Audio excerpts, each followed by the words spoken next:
Hey, everybody. Before we get started, I have a very special message for a very special friend of mine, Rachel Ann. I don't know if I actually know Rachel Ann, but she left a review on Apple Podcasts for the show. She gave me 5 stars. She said, "This podcast is outstanding. I find myself thinking and telling friends about ideas and research and experiences discussed in these episodes months after listening to them. It's reshaping my understanding and also making me feel seen in ways that I, like most of us, don't fit the traditional family mold." Thank you, Rachel Ann. Thanks for leaving that review. If more people do that, the world would be so much of a better place. So go ahead and go to Apple Podcasts and leave a review. You can also rate the show on Spotify. That helps as well. All right. One other thing. If you recommend this show to a friend, like Rachel Ann does, she talks to her friends about an episode. She finds herself thinking about and telling friends about ideas and experiences and research that are discussed in the show. That's what we need. We need more Rachel Anns out there who review, rate, and recommend. That is the perfect trifecta. All right, well, let's get to the show. I felt much more fraught about being a woman without kids before I wrote the book. Just sort of worrying, am I making the right decision? Am I going to regret this? The things that those of us without kids are really worried about. But women for a very long time have been living lives without children that are rewarding and challenging in their own ways. Love, don't lose love.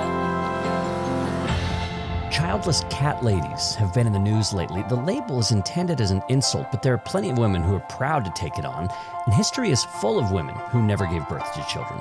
What often gets lost in the controversies surrounding these women are the reasons that they give for not having kids. It could be economic or environmental concerns, infertility, or even just a basic lack of desire. Historian and proud childless dog lady Peggy O'Donnell Heffington says her research about women without children made her feel more settled about her own choice not to have kids. But it also surprisingly made her feel greater solidarity with women who make the opposite choice. Peggy joins us now to talk about her book, Without Children, The Long History of Not Being a Mother.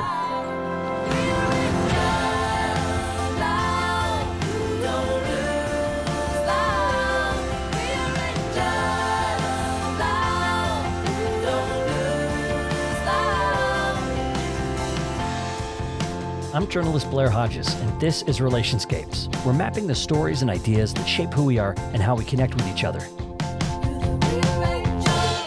Peggy O'Donnell Heffington joins us on Relationscapes. Peggy, thanks for being here. Thank you so much for having me. We're talking about your book, Without Children, The Long History of Not Being a Mother. And this book opens with a little author's note about vocabulary. You point out that English has a term for women with children, which is mother, but it doesn't really have a great term for a woman without children. And this is part of why you wrote the book in the first place. Talk a little bit about the language around women and mother. Well, first, thank you for having me. And yeah, so the book is titled Without Children, which is sort of a descriptive term rather than a term in itself. And that's really intentional because the two words that we sort of have available for women without children are childless, which often carries sort of a negative connotation. It's implying it's a deficit, that you're lacking something.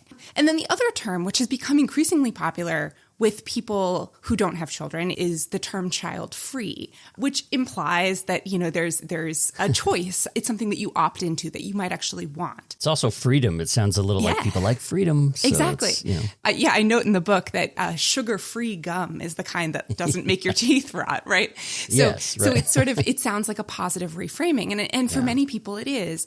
But as a historian, that posed a bit of a problem to me because the word child-free emerges in the 1970s in a very sort of specific context.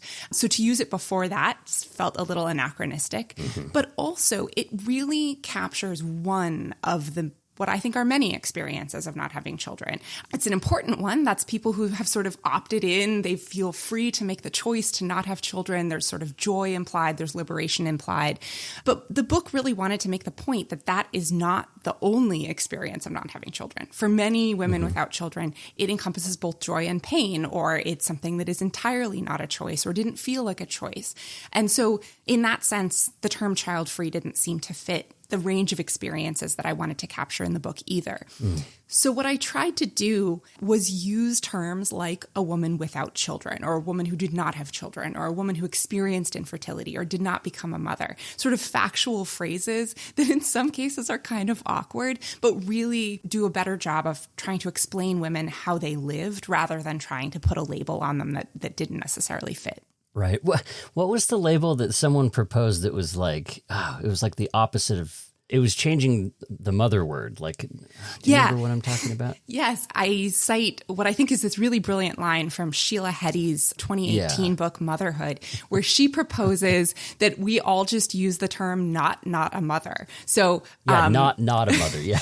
So for mothers, the not cancels it out, cancels each other out. It's a double negative. But for women without children, it becomes not, like I am not, and then, in quotations, not a mother, meaning that my non-motherhood doesn't define me. And she proposes that as a term that we can share. Do you think that was like tongue in cheek for her or really in earnest? Because it kind of works both ways. Motherhood is so fundamental to how so many people think what it means to be a woman, right? So to propose not a mother is to change the status quo even more directly. Yeah. Challenge it, I should say. Right. Yeah. That it's almost suggesting that the thing we have in common is our non-motherhood, or some sort of rejection of motherhood, or of that as the identity.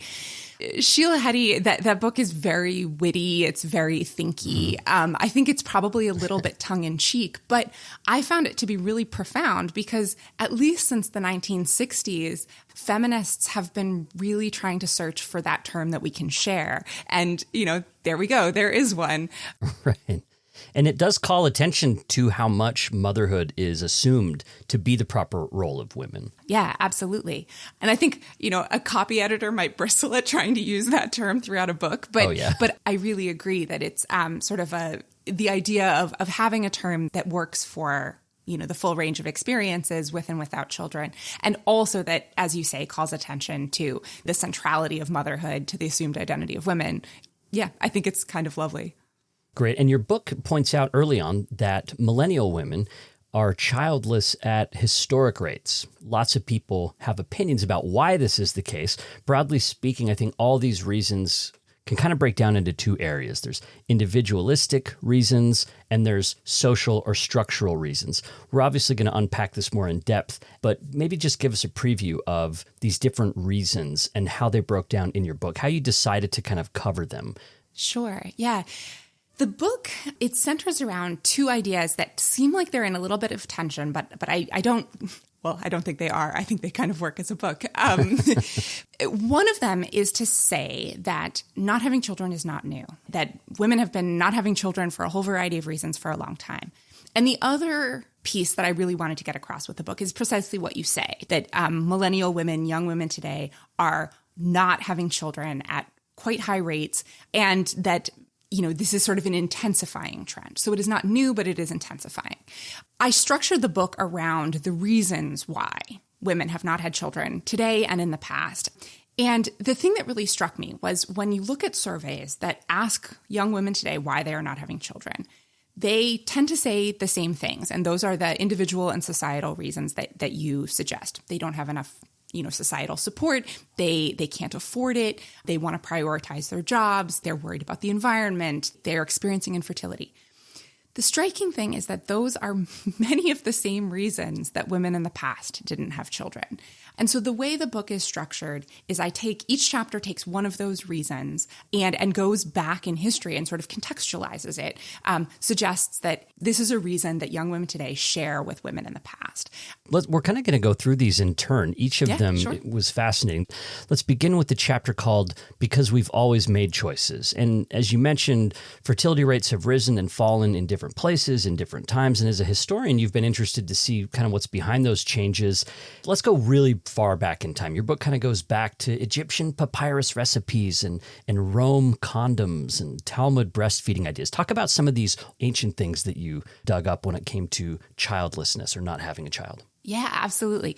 So this first chapter was one that I didn't initially intend to write because for me as a historian, it just seemed sort of self-evident that people have not been having children for a very, very long time.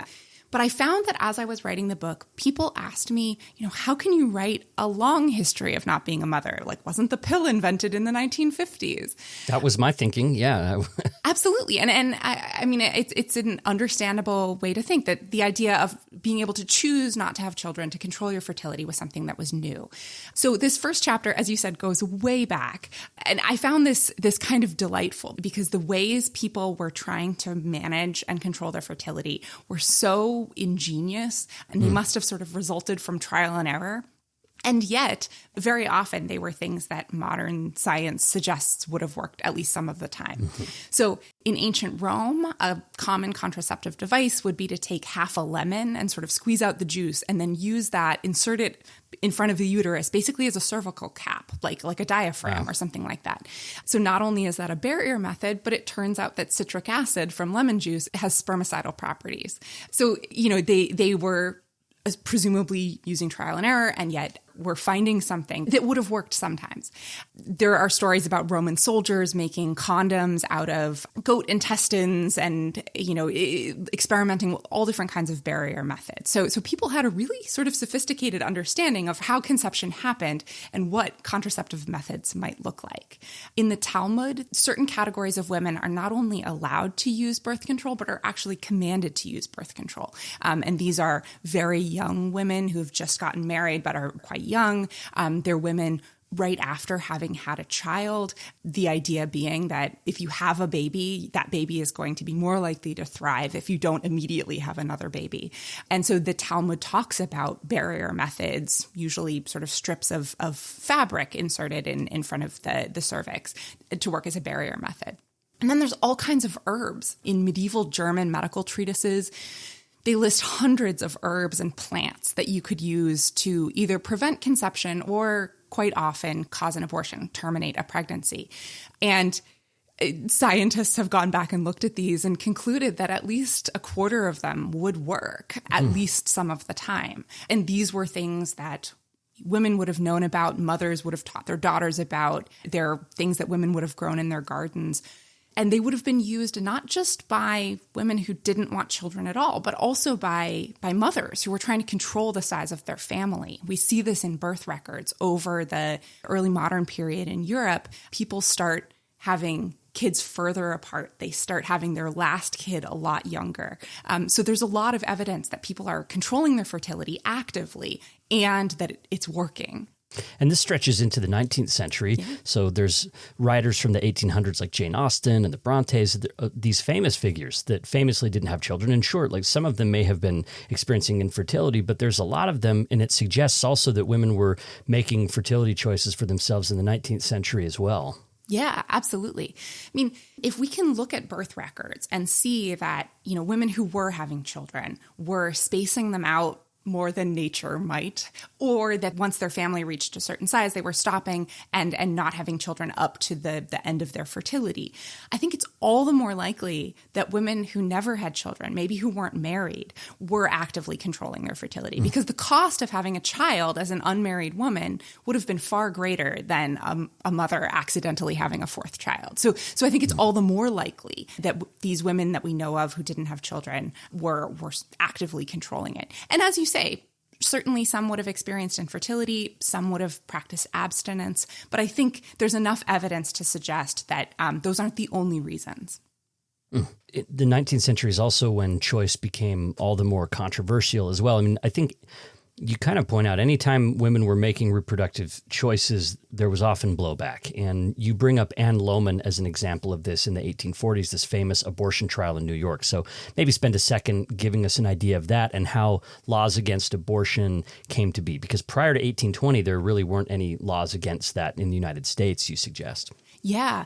Prior to the 19th century, there were no laws restricting abortion anywhere in the United States. In fact, in 1812, the Massachusetts Supreme Court rules that abortion prior to quickening, which is when the mother starts to feel the fetus move, which is like 15 to 20 weeks, the Massachusetts Supreme Court rules that abortion before quickening could not be punished under common law, that it was the woman's business. It doesn't have anything to do with the law.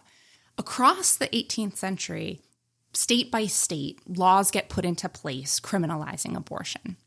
And by the 1870s, it's a felony everywhere in the United States, and in fact becomes a federal crime as well. This period, though, interestingly, corresponds with all the available evidence suggests a massive increase in the proportion of pregnancies that are aborted. So as it's becoming increasingly illegal, it's becoming also increasingly used. This is because of a lot of factors, but in part, you have social mobility, you have people moving to cities, you have industrialization, women working in factories before they get married. And so people are experimenting with sex. They're getting pregnant in contexts that maybe didn't make it possible to have a child, and they're seeking out abortions and contraception. Anne Lohman was an abortion provider who lived in New York City. And she practiced for almost 4 decades in New York City. And she offered contraceptives, like herbal contraceptives, herbal abortion pills, basically. And she could refer women to surgical abortion providers if they were too far along in their pregnancy for herbal methods. She is arrested a number of times. In the 1940s, she's charged with causing the death of a woman who had an abortion a year earlier and who later died of tuberculosis. And even the court can't figure out how to connect these things well enough to convict her. She goes back to practicing even as the punishments for providing abortions continue to rise both at the state level and at the federal level. And in the 1870s, she's finally arrested and charged with a federal crime. And she ultimately commits suicide before her trial. But she is someone who had a thriving business that was entirely illegal for decades, where women of all socioeconomic statuses, mothers, non-mothers, were coming to her to end pregnancies. I think there's a lesson in Anne Lohman for us, which is to suggest that making it illegal to control your fertility does not make women stop wanting to control their fertility, and that they are sort of very eager to seek out ways of still doing so. Again, as the chapter's called, because we've always made choices, regardless of what the legal status of those choices has been. Right. You mentioned the pill also. This was a real watershed in women being able to control their fertility. This came out in 1957. Feminism was really on the rise at this point. But what surprised me in your research here was that fertility was actually already dropping before the pill and before Roe v. Wade. So fertility was already on a downward trend at this point. Yeah. In the United States in the 19th century, there is this really dramatic drop-off of fertility. So across the 19th century, 1800 to 1900, some groups in the United States cut their fertility in half. At the beginning of the 19th century, American women were having about an average of 7 children. By 1900, they're having an average of 3.5. So it's a really dramatic drop-off. Wow. And this is a half century before the pill. This trend then sort of it accelerates during the Great Depression, where for financial, for economic, for survival reasons, really, you see a dramatic drop-off in births and a rise in childlessness. Currently, the highest rate of childlessness in the United States was during the Great Depression, where it was between 1 in 3 and 1 in 4 women who were in their fertile years then never had children, which suggests that there's a real economic component in people feeling able to have families. The trend reverses during, after World War II, during the baby boom. There's this 20-year reversal of the drop in fertility. But then as you suggest, by the mid-1960s, you have feminism on the rise, you have the introduction of hormonal contraceptives, and the trend sort of continues. It reverses again, and fertility starts to fall. This connects us to chapter 2 here. It's called Because We'll Be on Our Own. And this chapter is looking at how family structures and child-rearing communities have changed throughout time in ways that have made it harder for a lot of people to have kids. And you talk about the rise of this isolated nuclear family model. The idea of what a family actually was changed, and it impacted how many kids people wanted to have. You call this the European family model. So give us a sense of what that is, how the family changed at this time into this new kind of model. This was one of the things that I found sort of most interesting and most surprising about doing the book, because as Americans sitting here today in the 21st century, the idea of a family being comprised of a mother, a father, and their biological children, that just seems, almost definitional, right? It just quite it's normal. Self-evident, yeah. Yeah.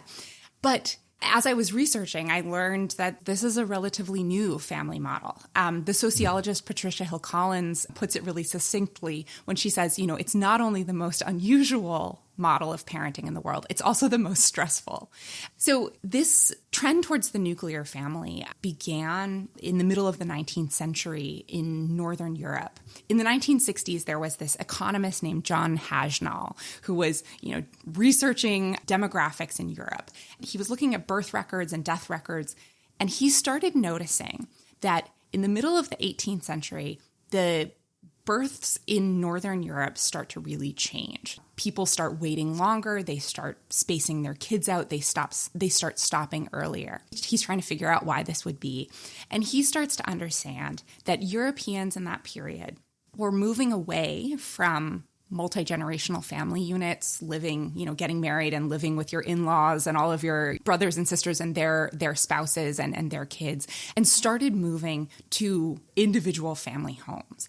And this meant that you had to wait longer before you had kids because you needed to be able to support them economically. You probably wanted to have fewer kids because you just had less people around.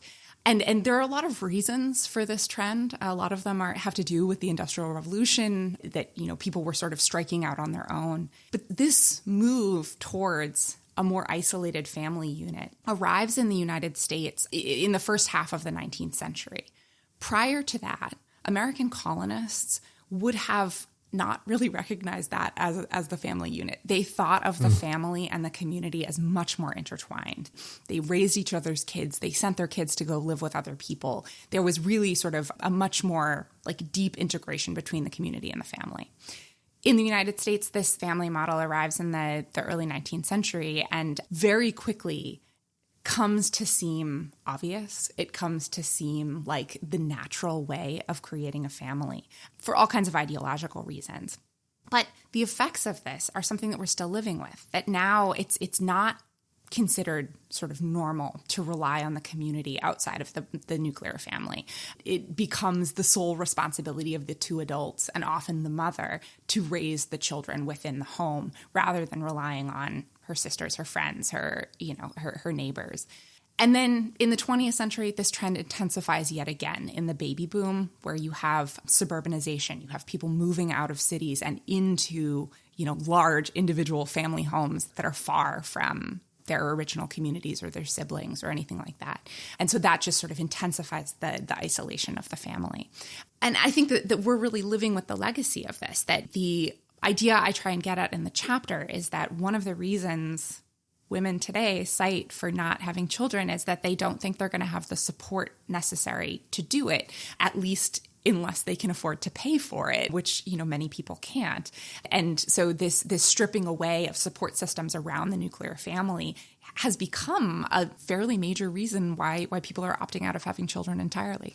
The book really talks about how family supports and social supports start to fall away. If people think that just parents, isolated nuclear families, are responsible for their kids, how that also plays out in policy is we don't invest in childcare, universal childcare. We don't invest in paternal or maternal leave. We're not investing in healthcare that would support families. Everyone, if they're so individually responsible, then there's a sense in which social supports are either an invasion of privacy or unfair to other people. Everyone needs to just take care of themselves, right? So I was just thinking, why would we make that trade? Why would we trade off communal support for privacy and control? But that's exactly what it seems like we've done here in the United States, especially. Yeah, absolutely. There was a really striking clip from the North Dakota state legislature earlier this summer, which voted against expanding the free lunch program in schools. And one of the lawmakers actually said on the floor, if those parents are failing to feed their kids, I don't see why that's our problem. And to me, that's just an incredible distillation of this idea that if a nuclear family unit is supposed to be able to care for itself, then needing outside support represents a failure, not the way it would have been seen even in our American past as just a very normal thing that you would support. You would offer support to people who needed it and receive it when you needed it. But yeah, absolutely. We've traded that community support for privacy and autonomy. And I think we see the costs. And it really knocked the wind out of me when you were talking about in the 1970s, there was a lot of momentum to really revolutionize support for the American family with universal daycare. This would have made such a difference for women and men, for all people, to be able to have a more stable family, to be able to afford care for their children. But then, and it was like bipartisan support here. It passed the Senate, it passed the House, and then Richard Nixon single-handedly killed it. He vetoes this thing, and then it just dies. Yeah. This was the early 1970s. And as you say, there was a bipartisan bill to build a system of universal daycare that would be on a sliding scale. So based on your income. In some ways, it would have been an extension of the public school system. Lawmakers were talking about it as a real expansion of the Head Start programs. I mean, if this had come to pass and this had actually been built, it's just... It sort of it boggles the mind to think about what a different world we would be living in and what a different conversation we would be having. And as you said, I mean, for many conservative lawmakers, this seemed like a pro-family policy. For many on the political left, it was feminist or it was pro-labor because it allowed parents to go to work. And Nixon vetoes it, and he takes the very unusual step of writing a letter to Congress, sort of chastising them for having sent this bill to him.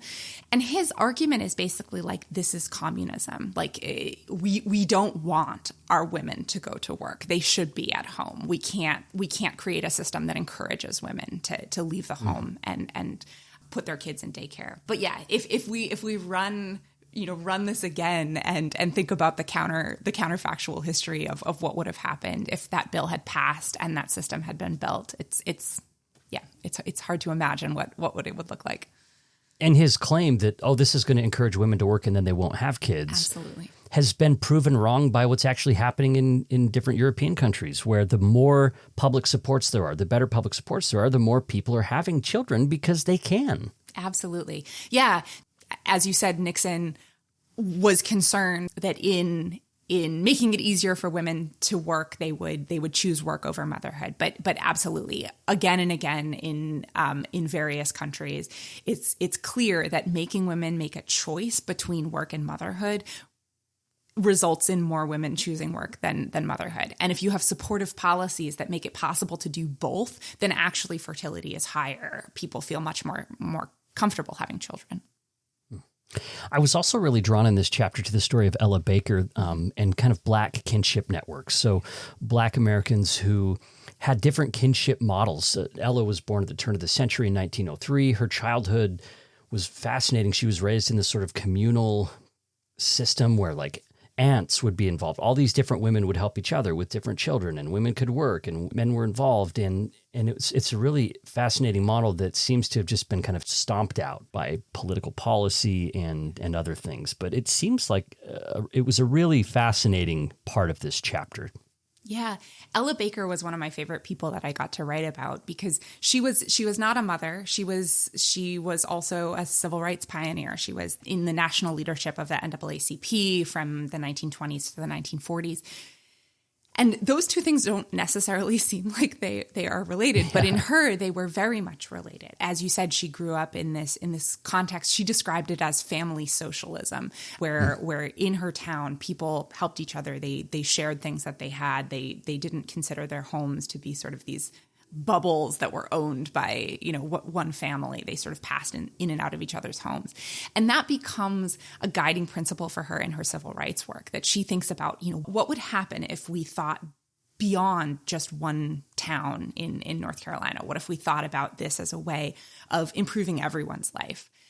And the model of Black kinship that she describes from her childhood, many Black scholars have pointed out that the roots of that model are in slavery, where you have families being torn apart and sort of no choice but to care for each other's children, to help each other because parents are being separated from their children. Mm-hmm. And that the roots of that are not only in survival, but also in West African parenting practices, which are much more communal than European models. So you have this lineage of West African parenting practices being brought with enslaved people to the United States, where they become a form of community survival, and then sort of surviving the end of slavery and shaping people like Ella Baker's childhood. But even Ella Baker acknowledges that in the late 20th century, in the world that we've built, those are really, really hard to maintain. In a world that assumes that a family is a unit that shouldn't need any help, it's really hard to fight against that trend.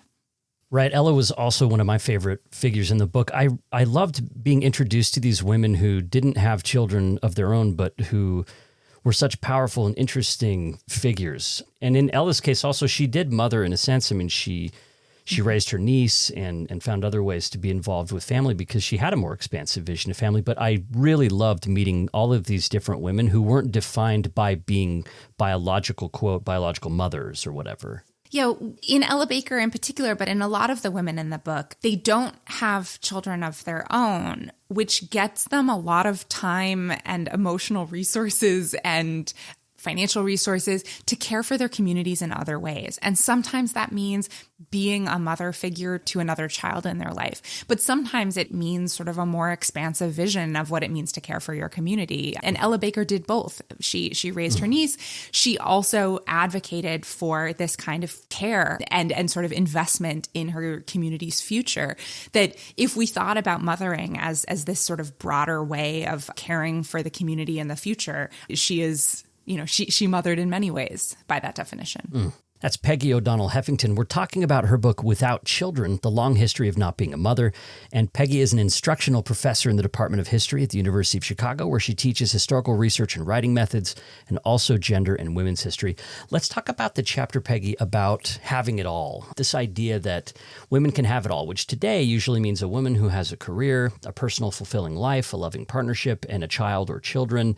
So some women are defining having it all as including having children, and other women don't.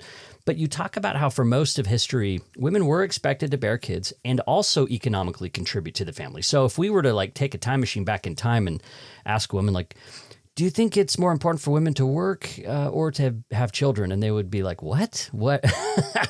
How are you dividing those things? That doesn't even make sense. Yeah.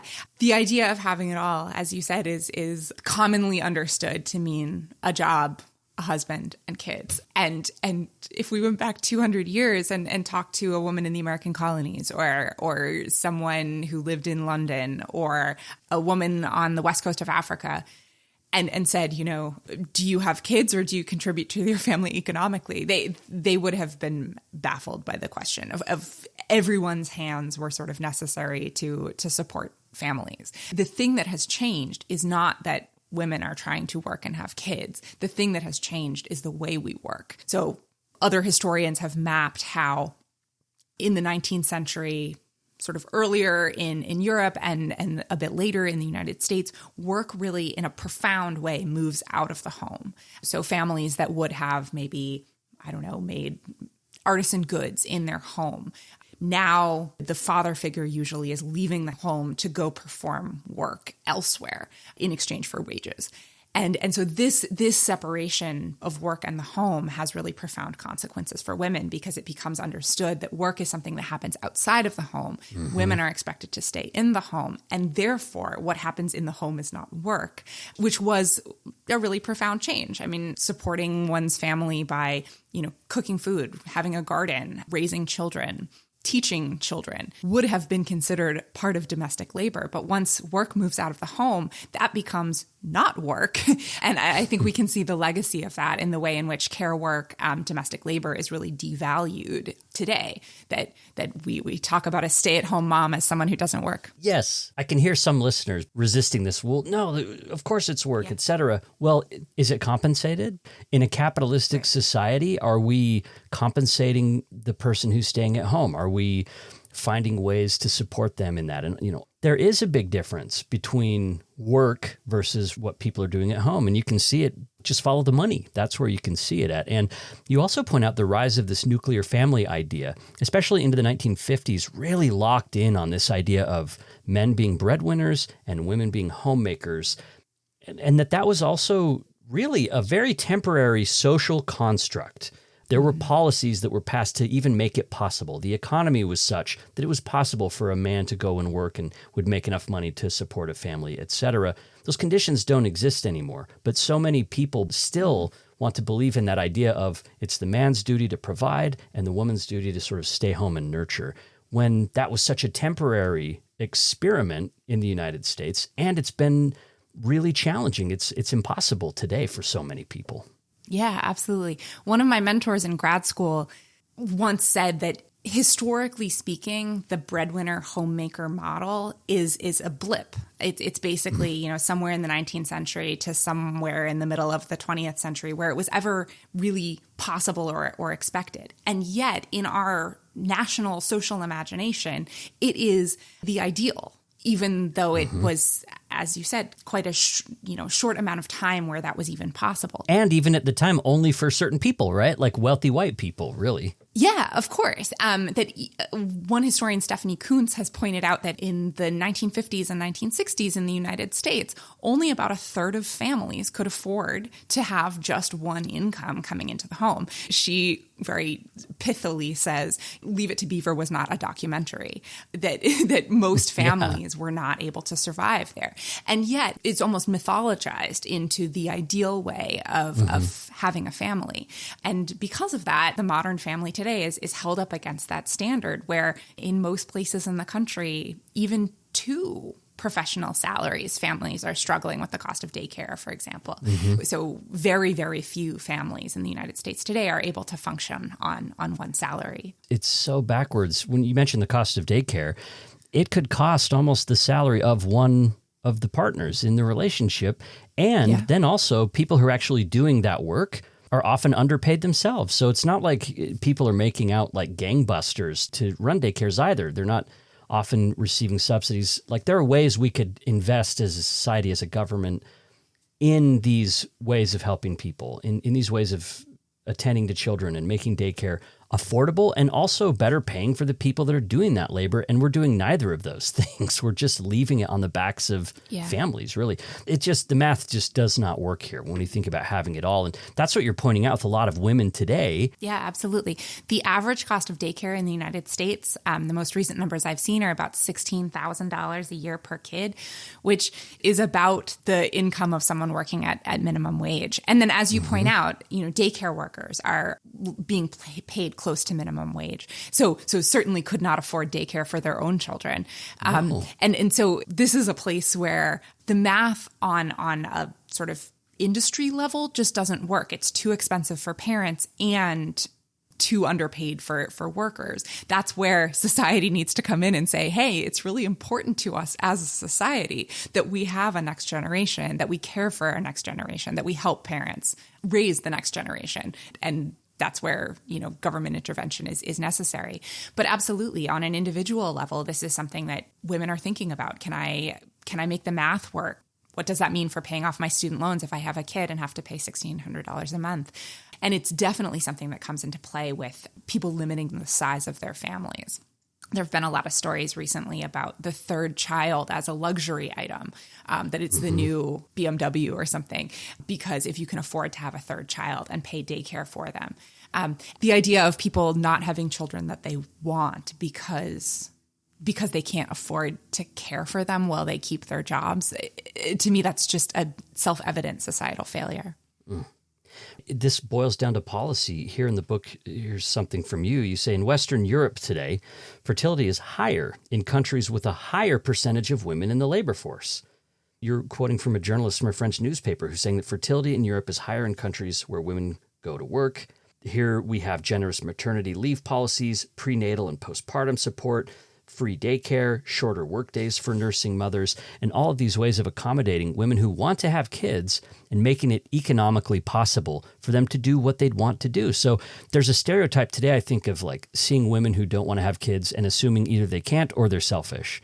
This idea that, they're just selfish, they just want to kind of like party or do their own thing. When really a lot of these people, and men are sometimes involved in these decisions as well, are making these choices because, again, there's not the kind of social supports that make it even possible. And so just to kind of conclude here, you end this chapter by quoting a researcher at the Institute for Population and Development in Berlin who says, The question today is not if women will work. The question is if they will have children. Yeah. The statistics about Europe are really striking. The countries like Spain or Italy, where there is sort of more support for a traditional family model, there aren't policies to support working mothers. Their fertility is significantly lower than that in Scandinavia and Sweden and France, where they have policies that support women. And to me, it's just logical that if you don't force women to choose between their professional ambitions or basic economic stability and having children, maybe they won't feel the need to choose. Maybe they'll do both. Mm-hmm. Right. And the chapter on Because We Can't Have It All was really eye-opening in terms of some of the possibilities that we could have to be more supportive of families and make it more possible for people who want to have kids to do that. The next chapter, though, chapter 4, is called Because of the Planet, and it's about environmentalism and childlessness. And you say this is a really big consideration for young people today. This is showing up in a lot of polls. There was a recent global survey of 10,000 young people aged 16 to 25, and they're afraid of having children because of climate change. But your chapter shows that this concern isn't actually a new thing. This is something that goes back generations. The idea of limiting family size or not having children because of concern for the natural environment is an old one. At least, 2 centuries ago, people were talking about it. And the origin figure for this is usually cited as Thomas Malthus, who is around the end of the 18th century, turn of the 19th century. He is living in Britain. He's watching the Industrial Revolution. He's watching forests get clear cut. He's watching, the sky get polluted, the air get polluted. And he ultimately writes a treatise where he makes the argument that human population will grow at a pace outstripping their ability to create natural resources to provide for it. And then there'll come a critical moment where something will happen that cuts the human population back down, whether it's war over resources or disease or famine. And he says that this cycle will repeat unless people take a really active role in limiting population. He is advocating for abstinence. He is advocating for families, in particular for poor families, to have fewer kids. People will be shocked to find out that he's kind of like racist and he's like and all of that. Not a great guy. Yeah. He's really mostly concerned with like poor families and how many kids they were having. Yes. He's got his issues. But his ideas are later used by even more objectionable people to make explicitly racist arguments as the eugenics movement starts up in the 19th century and is sort of used to suggest that certain kinds of people should be the ones whose fertility is most limited. The history of Malthus's ideas they weren't great to begin with, and then sort of were used in explicitly racist ways. But he was pointing out that there is a limited number of natural resources and that a crisis will come if we have too many people who are not sort of respecting the natural limits of the environment that they live in. And that, I don't think, is a particularly radical idea. Across the world and across time, you see people limit fertility in times of famine or in times of crop failure or in times of, major weather events or war. People saying, this is not, can my farm support another person? Probably not. Another baby may endanger the survival of the rest of my family. So this is not a totally radical idea, I think. Your book does a great job of kind of giving us that Malthus background and then also showing how environmental concerns are reemerging at different periods. So you're taking us now up into the 60s and 70s. Talk about what's happening at this point. In the 1960s and 1970s, you still have people who are talking about pollution, who are saying, we need to limit the number of children we have in the United States because our air, our water is polluted. At this sort of strange moment in the late 1960s, you have agreement on sort of all sides of the political spectrum, from the political right to the leading edge of the environmental movement, that too many people is either a national security concern or it is an environmental concern. But also at the same time, you have people starting to articulate that it's not only that, having more people are going to contribute to continued damage to the planet, but you have sort of young people starting to articulate that hey, the planet is damaged. Water is polluted. Air is polluted. And is that a place I want to bring a child into? And it's that intellectual lineage that I think we really see today in that survey of 10,000 young people who say that they're sort of afraid to have children because of climate change. They're thinking, not that my kid is going to damage the planet, but actually we have put a whole chain of events in motion by not caring for the planet in the past, and that these are things that the next generations are going to have to deal with. And there becomes this ethical question of, is that something that you want to subject a child to? Is that something that is ethical to bring a child into? The damage has been done, and what are the implications of bringing a child who's going to have to live in that world? I really appreciated how you pointed out that minority communities have always been dealing with these concerns, right? Like they've always wondered, is the quality of the world such that bringing children into it is unethical or would harm these kids? So it's interesting that white, middle class, and upper class folks are now starting to reckon with what more disadvantaged people have been worrying about for decades and decades, which is this world a place where I want to bring these kids into it? And so the chickens are sort of coming home to roost, I think, for more privileged people as we're looking at climate change, temperature fluctuations, extreme weather, and all of these other things that make parents today wonder even more than ever whether they want to bring kids into this.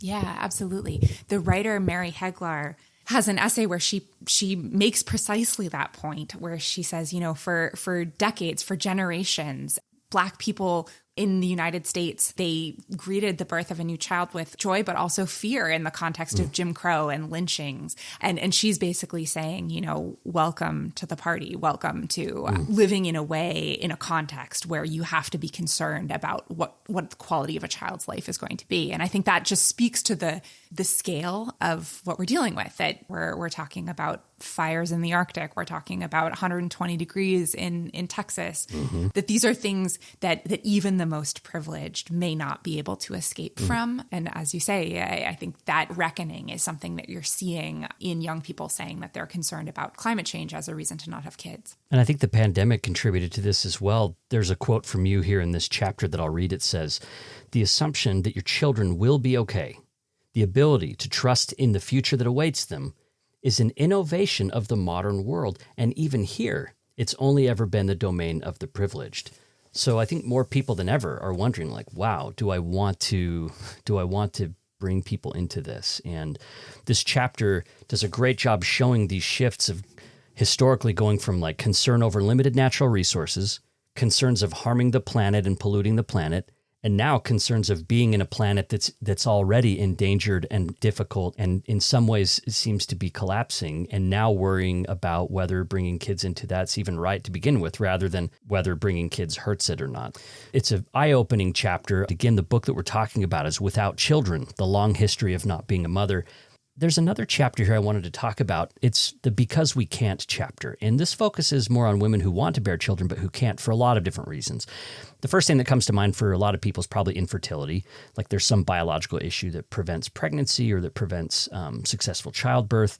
Talk about confronting this chapter, because it seems like one of the more emotionally fraught ones. People that want to have kids that can't, it can feel so devastating to them. What was it like writing about infertility and other reasons why people can't have kids when they want to?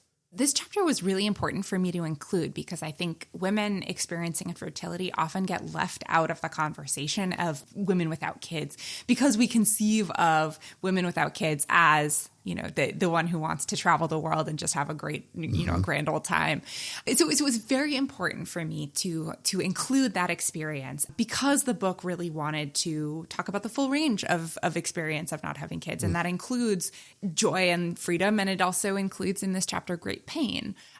However, this chapter was also the hardest one to write, in part because I knew that I could really hurt people, because this is probably where most of the pain in the book resides.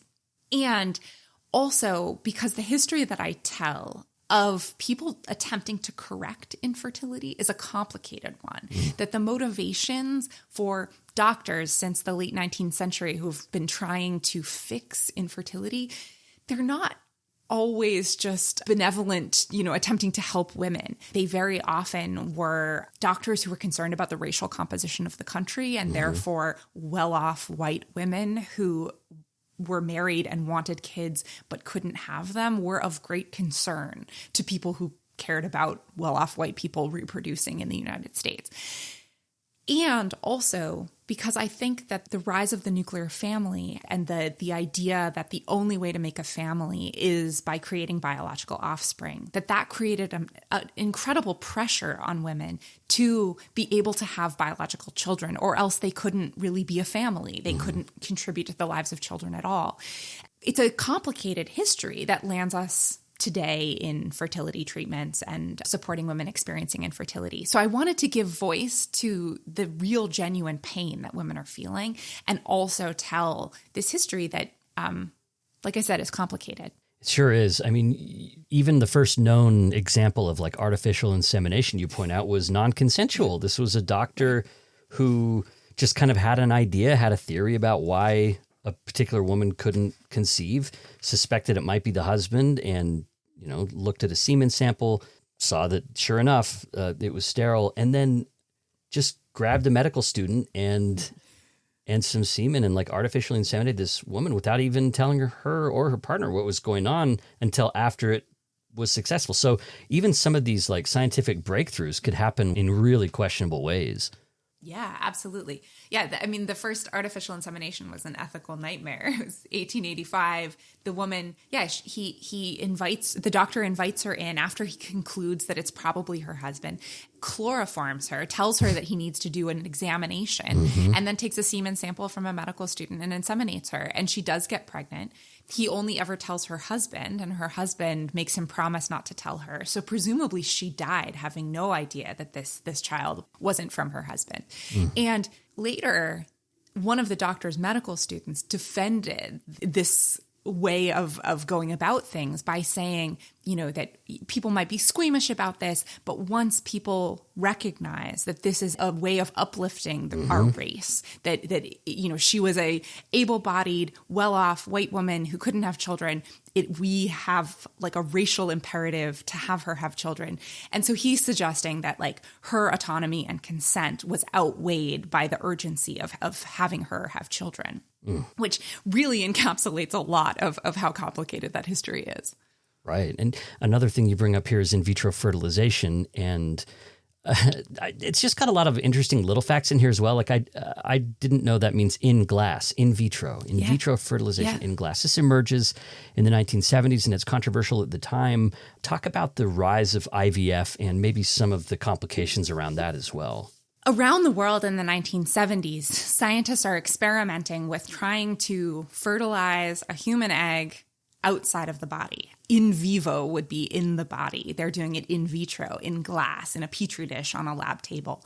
And they understand that this is theoretically possible, but no one can make it happen. And it's a couple of doctors in the UK who are ultimately able to do it. They fertilize an egg, implant it back into a woman, and in 1978, the first in vitro baby is born. It's a woman named Leslie Brown in the UK. And this news sort of rockets around the world. And almost immediately, it's greeted as a miracle. She's seemingly completely normal as a baby. She grew up to have a normal life.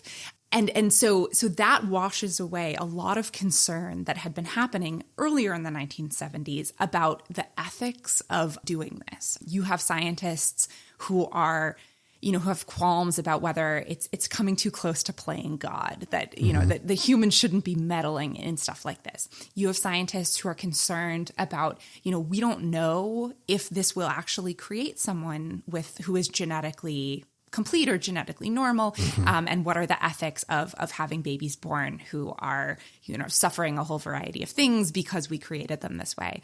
And then also in the United States, you have concern from the anti-abortion movement in the early 1970s about how it is creating fertilized human embryos that are then, at least in research, that are then disposed of, which sounds a lot like objections to abortion.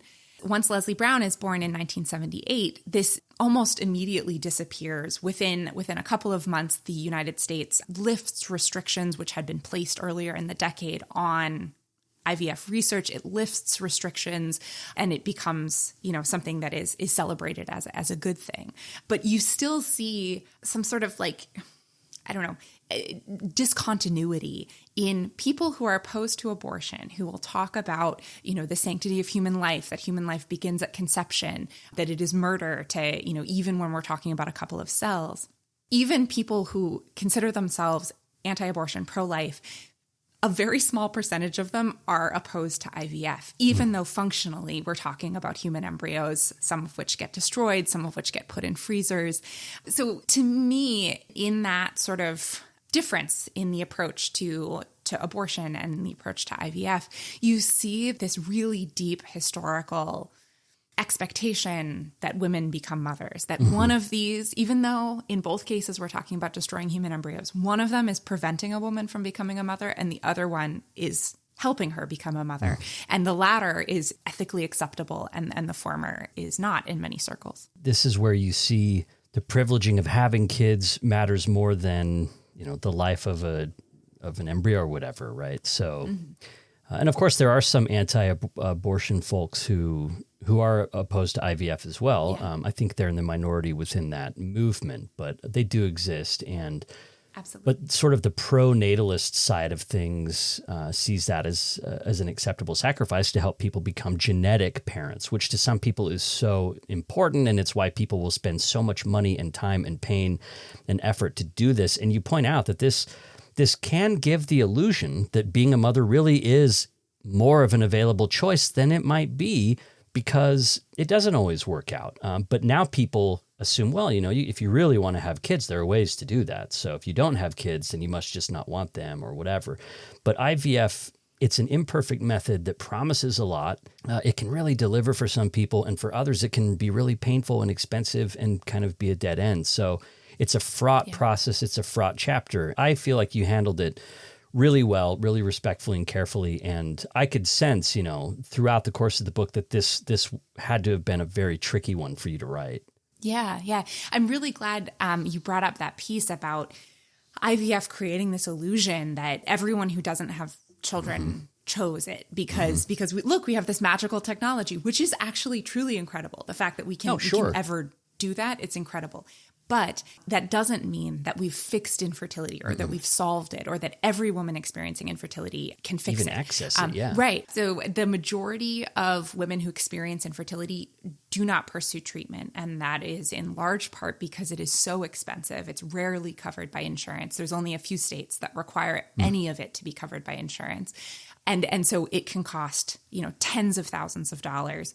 And especially as a woman's age goes up, the success rates drop off really dramatically. So you can do 5-6 rounds, all of them at great cost, and statistically still not ever end up with a baby.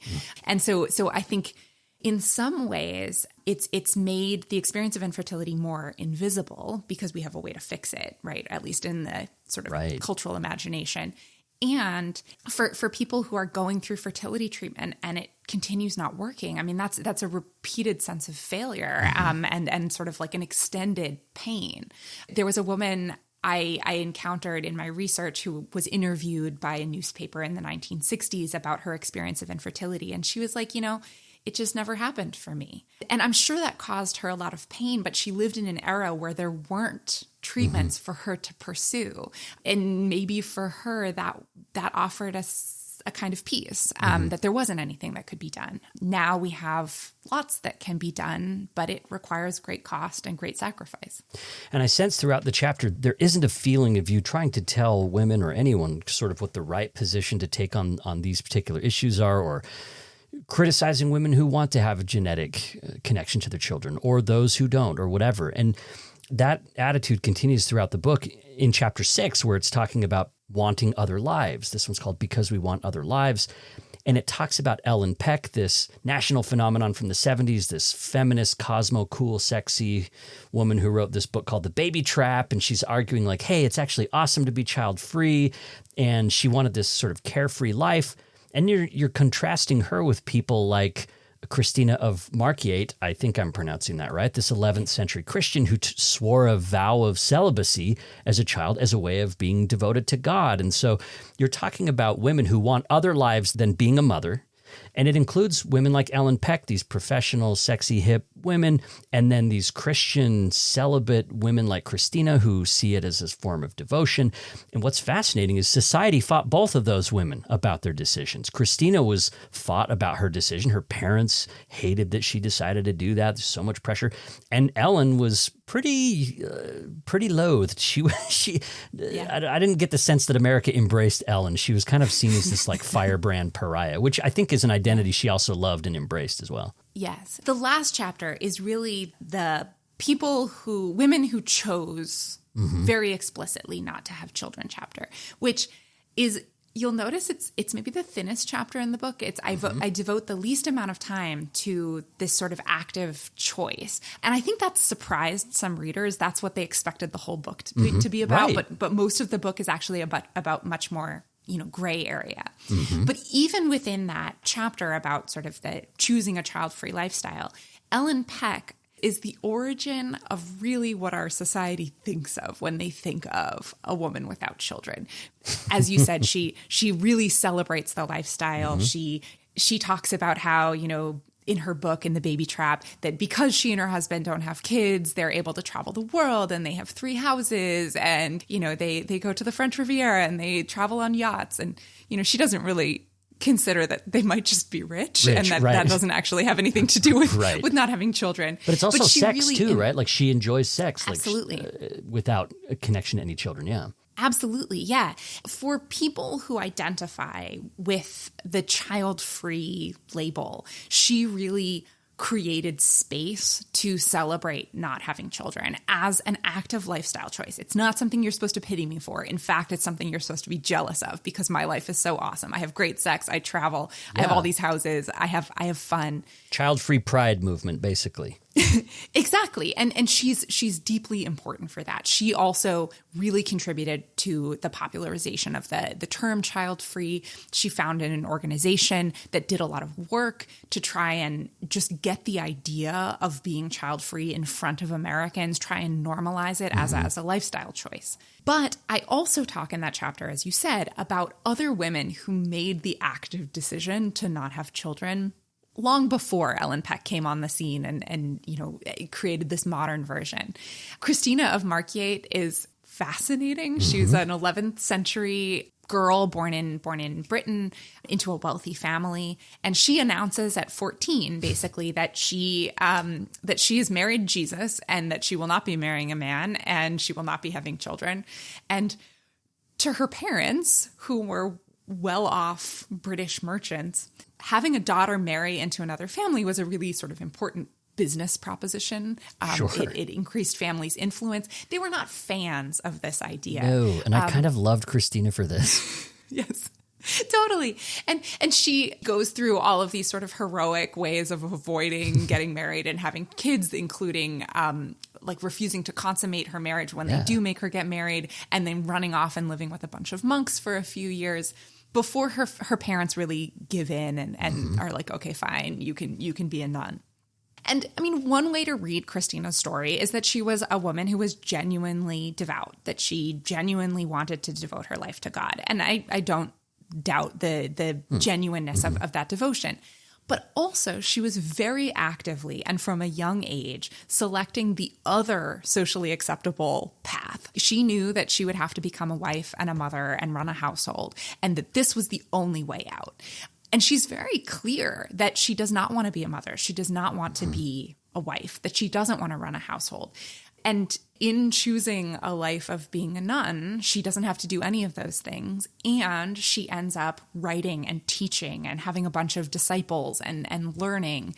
And so even if we think that her religious devotion is genuine, she is also making an active choice for a very different kind of life than was available to most women in her period. I like how that was contrasted with Ellen Peck's group, the National Organization of Non-Parents. This wasn't a religiously devoted in a God broadly sense anyway. But I think there was some religious ideology behind it in the sense of like this was their driving purpose. And this was sort of how they ordered their lives around this. But you point out, though, that Ellen Peck's brand of being child-free was pretty narrowly focused on a privileged kind of child-free life.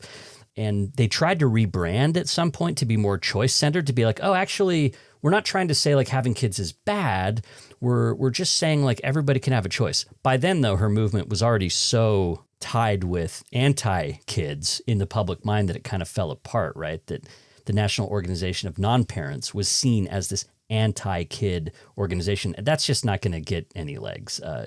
As you point out, across the spectrum, even feminists at this time were embracing motherhood. Like motherhood could be a very crucial part of being a feminist as well, rather than the stereotype of feminists who are these angry women who don't want kids or husbands or anything like that. But rather, the feminist movement was also embracing motherhood in a way that kind of sidelined some of the feminist women who didn't want to have kids, including some lesbian women as well. Yeah, absolutely. Ellen Peck, she ruffled the feathers of traditionalists, political conservatives, of course. But she also was not particularly popular among feminists. No. And that was in part because she denigrated motherhood. She really didn't understand why anyone would become a mother, and sort of framed it as anyone who had children was just being a sheep and sort of, not thinking for herself and wasting her life too. And yeah, that's not really going to endear you. But as you say, motherhood in the 1960s and 1970s was something that, as I put it in the book, feminists wore as a shield. It was protection from the accusation that feminists were just a bunch of angry shrews, right? That they were like, no, we're married, we have children, we take our kids to church, but we also want political participation, and we want access to the professional workforce. And so it was a defense. It gave them a sense of respectability, that they weren't looking to, really overhaul anything. They were just asking for political and professional access and rights. And so for that reason, women like Ellen Peck were a little bit dangerous, right? Yeah, they're hurting the brand. Right. Yeah, they are playing into stereotypes about feminists from political conservatives that made political conservatives bristle at the idea of feminists. You do have women like Betty Friedan, who was one of the leaders of the feminist movement in the 1960s. Much later in her career, she looks back and she's like, we really should have thought harder about non-motherhood as a choice that people would have made, and supported that. In the 1960s, a lot of feminists, including Betty Friedan, see women without children as a symptom of how poorly society treated mothers. So they are thinking, if we just fight to improve the circumstances under which women become mothers, then everyone will become a mother, and this whole problem of not having kids will go away. Friedan does come to realize that was sort of narrow-minded on her part to not think about, it as an active choice and a lifestyle that was valid and something that feminists should be supporting.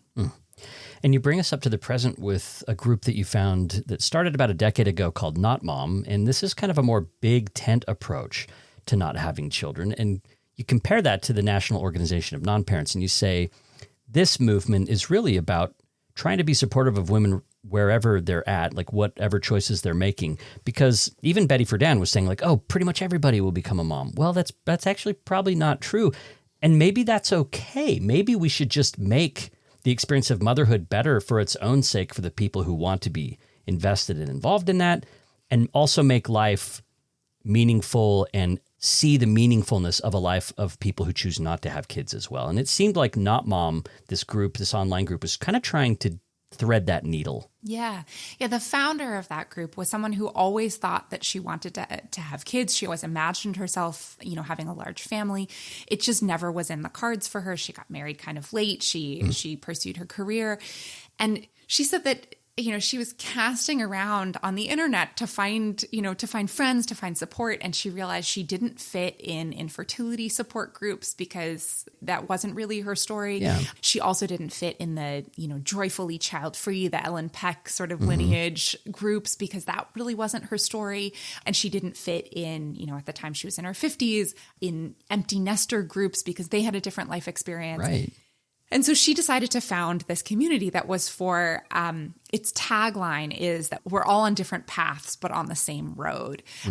The idea being that there are many, many ways of landing in a place where you don't have children, and this group is for all of them. And so they try to connect, joyfully child-free people with people experiencing infertility, and fence sitters and people who, never found a partner or whose lives just didn't shake out that way. And in a lot of ways, the structure of the book and the way I focus on the gray area of not having kids was inspired by this broad thinking on the part of the Not Mom group, that there are just many ways of coming to this reproductive status. And the thing that we have in common is this reproductive status, and we can sort of recognize all of the ways we got there. People that check out the book can learn even more about that group. The book is called Without Children, The Long History of Not Being a Mother. And Peggy, when I got to the conclusion of the book, the chapter title, this is where it made me brace myself a little bit. And the chapter title is called, "And If You'll Forgive Me for Asking, Why Should We Have Children?" So here I kind of expected maybe like a full-throated endorsement of not having kids here. Maybe you were going to make a personal case or really sing the praises. And the whole book itself is definitely a sympathetic and historically rigorous look at why different people don't have kids. But I thought, okay, she's going to tell us now. She's going to tell us. She's going to make her case. But what I found here instead was you, as a person yourself who doesn't have children, expressing a lot of solidarity with people who decide to. So I ended up writing this book. So I got the book contract in February 2020, and then the whole world changed. Perfect timing. Like within a month, yeah. Within a month. And so most of the time I was writing the book, I was, in COVID lockdown, teaching my classes on Zoom. And that experience really profoundly changed the book that I ended up writing. I think I would have written something very different. And the conclusion is where I really lean into the ways in which the book changed by having lived through COVID. Because my pandemic was hard. Everyone's pandemic was hard. But to me, it really highlighted the ways in which we as a society leave parents, especially parents of young children, totally adrift, that they're not supported. Like their pandemics were really hard. And that got me thinking about all of these reasons that I had just spent, so long writing about for not having kids. I started realizing that those reasons are some of the same reasons that make parenting hard. That this is something that we have in common, that we all lack social support. If you don't have kids, maybe that's the reason you didn't have kids. If you have kids, that's why it's so hard to parent in the United States today. Money, same thing. The way in which work doesn't line up with parenting. So I realized, far from us being completely different in our life experiences. In fact, we're all grappling with this same set of societal factors that make parenting hard, and then are sort of making different decisions based on those factors, but we're all living with them. And so the conclusion became much more about what we have in common and what sort of solidarity we can build to ask for a better world for all of us that would allow people to have children if they wanted them, and allow people who do have children to feel supported in that. The conclusion recognizes the extent to which we have built a society that does not support parenting, that makes it very difficult to parent in a whole variety of ways. And that then, having recognized that what do we do? How do we move forward from that? And the argument I make is that rather than creating divides and saying, there are women with children and women without children, and they can't even talk to each other, they're living totally different lives, but rather we should be thinking about what do we have in common? How can we support each other and build a better world? It's a really moving conclusion to learn a little bit more about you and your experience, and then to see really a call for solidarity and a call for better social supports. And you point out that studies show that parents in the U.S. report being less happy than people who don't have kids. But you point out there are other countries where there are more social supports, and people with kids often report being happier. So there's a lot of reason to reconsider how we treat parents and to address some of the stigmas around people who don't want to be parents. And your book is really spending most of its time doing that second thing of sort of destigmatizing and contextualizing what it's like not to have kids. But it's also not championing that as the one way to be. It's just saying this is another way to be. There's a lot of different ways. Families that have kids and families that don't. People that want to get married and have a family that way, people that don't. And all of us can support each other. And I just wondered, as you're writing the book, if you personally identified with any of the figures in particular, did you see yourself at any point in any of these chapters? Oh, that's such a good question. I think the answer is no, not any individual figure. However, I think the experience of writing the book was a deeply comforting one for me. I felt much more fraught about being a woman without kids before I wrote the book. Just sort of worrying, am I making the right decision? Am I going to regret this? What's going to happen when I'm old? The things that those of us without kids are really worried about. It was deeply comforting for me to go through this book and realize, I am not the first person that has ever lived this kind of life. In fact, women for a very long time have been living lives without children that are rewarding and challenging in their own ways. And also that just seeing the sheer variety of what those lives could look like, it just it gave me a sense that we're all out here trying to build lives that we like based on, the crappy circumstances we find ourselves in and prioritizing the things that, need to be prioritized or that best fit our desires and that life sort of shakes out a whole variety of different ways. So for me, it was just seeing that variety that was really comforting. It made me think, maybe I'm not totally screwing it up because there's a million different ways to do it right. I did wonder, did you always get the sense that kids just weren't something you wanted, or was this something you kind of arrived at as you saw more of the conditions of what being a mom were like in this country? I think it's a little bit of both. If I look back to myself as a younger, as a girl, as a younger woman, I think I was always sort of a fence sitter, maybe leaning no. But I am not someone who knows in the core of my being that I don't want kids. I'm not someone who really identifies as child-free. For me, I could imagine living a very happy life as a mother, just like I can imagine living a very happy life not as a mother. For me, it's been a very gray thing. And I think it's been about priorities that, that I've chosen a career that required me to delay lots of things about adulthood until, I was 35 or something. But also, the partner that I met and the circumstances of his life and, thinking financially, does this fit into my life? And what are all the other things I want to do? So it's something where, I guess it's a combination. My sister, who is the very happy mother of 3 boys, has sort of gently suggested to me that if I had really truly wanted to have kids, I would have figured it out. And I think she's probably right. But also all of these other factors played into my decision. I could imagine if I lived in a different world or a different society that didn't make me have to prioritize things so starkly that I might not have had to figure it out. It might have just been a part of my life that fit more neatly. Do you still have to wrestle with the sense that your decision will be interpreted as a judgment against? Because you're kind of in between, people who think having kids is great, people who think having kids is a disaster. You don't really identify on either side of that per se. And so it seems like both of those camps could just be really puzzled by you and be like, wait a minute, or assume that you're the other side. Oh, she hates kids, or, oh, whatever. How do you experience that as a person who lives in that ambiguity rather than having just a deep in your gut knowledge of for or against? Yeah, totally. I think that's a really astute point. I had a really funny moment at a book event a couple of months ago where a very young woman raised her hand and identified herself as 23. And she's like, well, on TikTok, what they're saying about your book is that you're not giving enough credit to child-free. You're not celebrating the child-free lifestyle as much as we would like you to, we Gen Z would like you to. Yeah, root for it, yeah.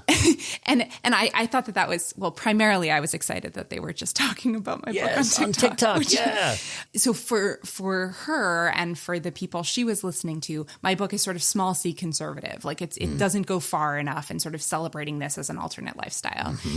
But also, I think, just the title "Without Children" is a fairly, it's a forceful title. Mm-hmm. And so I've also gotten through having written the book, but also just in living a life. You're right that people with children sort of interpret my existence, my reproductive choices as a judgment on theirs. Mm-hmm. And I'm not totally sure why that is. I don't either, but I have to resist that a little bit myself, even as a person with kids. That's something I have to be conscious about, because I think there's a little gut instinct of feeling like it's a judgment. Totally. And I think maybe there's a little grass is greener jealousy or different. I mean, we really can't unpack all of our psychology about what we're experiencing, but I do think that it's fascinating. And I think it's wonderful to have a historian like you who can maybe give voice to that ambiguity, because I don't think that's talked about as much as the more polar. We're a polar society. We're polarized. We want to talk about the extremes, and you don't live in the extremes. Some people want you to, as you said, but I think it's valuable to have a voice and to have a historian who can tell the story from that perspective of ambiguity and letting things be on a spectrum of color rather than black and white. So for that especially, I think this book is very valuable. I really appreciate it. That's the primary thing I was trying to do with this book, was to suggest that there's a lot of gray area. And I've actually gotten one of the things that surprised me in publishing the book and sort of hearing from readers is that I've gotten a lot of positive feedback from mothers who identify with the sort of complicated and ambiguous relationship to having kids, that they feel seen in that part of the book even as well, if they have kids, right? Really where they don't feel that sort of gut, I fell in love with you at first sight and all of this. For me as a parent, it's funny, my fear about this show is that people might just dip into the episodes that they think really apply to them. My hope is that people will lean into the episodes that seem foreign to them and find all of the really obvious resonances that they didn't know about before, and explore some of the really big differences between their life choices, and just be able to sit with those different experiences. And I hope that people will do that, because for me, reading your book as a person who wanted to have kids growing up, I'm happy to have kids. I love my kids. But to spend time with your book, this is one that has kind of stuck with me and that I keep thinking about, and especially with friends that choose not to have kids. And so I hope that this gets a wide reading, but we really should. I could talk to you forever about this, Peggy. I really could, but I want to go to the final segment. Sure. The final segment here is regrets, challenges, and surprises. So this is an opportunity for you to choose your own adventure. You don't have to speak to all three of these things. It's really up to you. What do you regret? What would you change about the book now that it's out? What was the most challenging thing about writing it? And you mentioned COVID. Maybe that's it. And then was there anything as you're researching it that just surprised you, that was just wow, kind of an aha moment? So I'm going to start with regrets and challenges, and then I'll try and come up with a surprise. But the regret is something that seemed totally fine and non-controversial when I turned in my copy edits. And by the time the book came out, politics had moved so fast that it didn't age well. And that is that I didn't have the foresight to take Anthony Comstock more seriously. So we talked about Comstock a little bit. One of the... Really quickly, this is the politician that passed these laws to sort of try to prevent birth control from being sent in the mail, and he was sort of this 19th century pro-natalist reformer who... anti-pornography, but he was really trying to control people's sexuality and sexual expression. So okay, go ahead. Yeah, and he advocates for and gets a law passed in 1873 called the Comstock Act, which it makes it illegal to send anything through the mail that could be used for an abortion or contraception. And tons of people are prosecuted under this law between the 1870s and the 1920s. People are sentenced to hard labor. He used to brag about how many people committed suicide when they were charged with his law. And then slowly it sort of stops being enforced. In the 1930s, condoms become a thing, and they sort of stop arresting people for mailing condoms. In 1965, the Supreme Court deems access to birth control, a right of married couples. In 1972, it makes it a right of all Americans. And then in 1973, obviously, there's Roe v. Wade, which gives access to abortion. And so slowly, those supersede the Comstock Act. but it is never repealed. It remains on the books. And I sort of say in the book, like, eventually Anthony Comstock and his act just get like swept into the dustbin of history and we never think about him again. Yeah. But this year, as the book is in print, this year, Anthony Comstock and his act have sort of been resurrected by anti-abortion groups who see it as a very available path to a national ban. Back in the spring, when the judge in Amarillo, Texas, wrote the ruling that revoked FDA authorization of mifepristone, the abortion pill, he cites the Comstock Act at least a dozen times as if it is established law, which it actually kind of is. It was never repealed. So I wish I had had the foresight to take him more seriously and not see him as this archaic figure that we don't have to worry about anymore. But what I really wish is that politicians had taken it more seriously and, maybe done a symbolic repeal of this act at some point in the past, because it is still on the books. And that is something scary that we're going to have to be dealing with. In terms of challenges, and maybe I'll roll this into a surprise too. I was really trying to write a book that was accessible to a broad audience beyond, fellow historians who are paid to read each other's books, and that would be entertaining and accessible and enjoyable, and sort of clearly communicate this history. The tens of historians who would read your book, you wanted to reach beyond those? Exactly. Exactly. I wanted to reach beyond like those 7 people whose names I know. And so I have that on the one hand. And then on the other hand, I have the scale of the thing where in the period I'm talking about, women without children range from about a low of about 10%, which is during the baby boom, to a high of about 33%, 1 in 3 of the American population, with an average of about 1 in 5. And so I'm trying to write an 85,000 word book that's accessible to a wide audience about basically the life experience of 20% of Americans for the last 200 years. And that became a real challenge because I realized that the range of experiences of women without children was basically the range of experience of American women, that it encapsulated every kind of profession, every kind of race, every kind of socioeconomic status, every kind of life experience. There were women with and without children.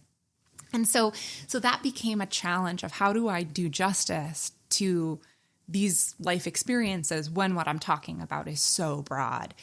Initially, I had structured the book around groups of people, but I realized that was just folly because I would need 25 chapters and even then I wouldn't have even scratched the surface. So I had to restructure the book and have it around reasons. But even so, I'll get feedback about, what about this group? What about this kind of experience? And I did my best to pack it in there. But I guess even as an author who was sitting down to write a book about this, I hadn't realized how broad the range of experience would be. Well, I think it's a real triumph, truly. Splitting it up into reasons was a stroke of brilliance. It's not just a chronological history where you take us through time and then whenever particular reasons crop up. And I don't even know if that would have worked anyway, because as your work shows, a lot of these various reasons existed simultaneously. There really isn't this even, neat development of reasons why women haven't had kids. It's really been a lot of different reasons in a lot of different eras over time. And so breaking it up into these chapters of reasons, I really loved this book. It was a super easy read in the best ways, incredibly engaging history. I can't recommend it enough, Peggy. Without children, a long history of not being a mother. Thank you so much. I really appreciate the chance to talk with you about it. Thanks for listening to Relationscapes, where we're mapping the stories and ideas that shape who we are and how we connect with each other. If you're enjoying the show, I hope you'll take a few minutes to rate and review it in Apple Podcasts. Bonus points if you recommend the show to a friend, because word-of-mouth advertising is actually the #1 way that independent podcasts like mine grow. Thanks to Mates of State for providing our theme song. Relationscapes is part of the Dialogue Podcast Network. I'm Blair Hodges, and I'll see you next time.